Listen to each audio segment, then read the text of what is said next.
నారాయణ నారాయణ నారాయణ.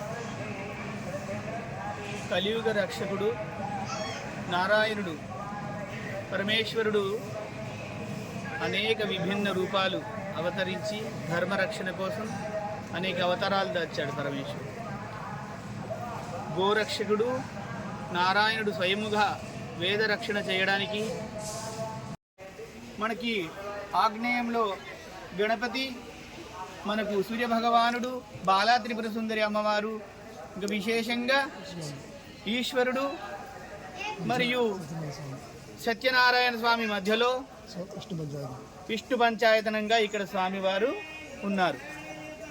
కాబట్టి ఈ క్షేత్రాన్ని దర్శించడం వల్ల మనోభీష్టాలు సిద్ధిస్తాయి.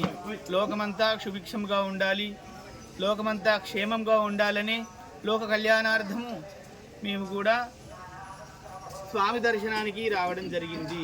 మాకు మహదా ఆనందదాయకమైంది. సత్యదేవుని ప్రభావం వల్ల అందరూ సత్యాన్ని పలికి, సత్యం వధా ధర్మం చర అని వేదంలో చెప్పినట్టుగా మనం సత్యాన్ని పలికి ధర్మంగా జీవించి లోకమంతా ధర్మ మార్గంలో నడవాలి అంటే నారాయణ పాదాలు ఈశ్వర అర్చన చేసి తీరాలి.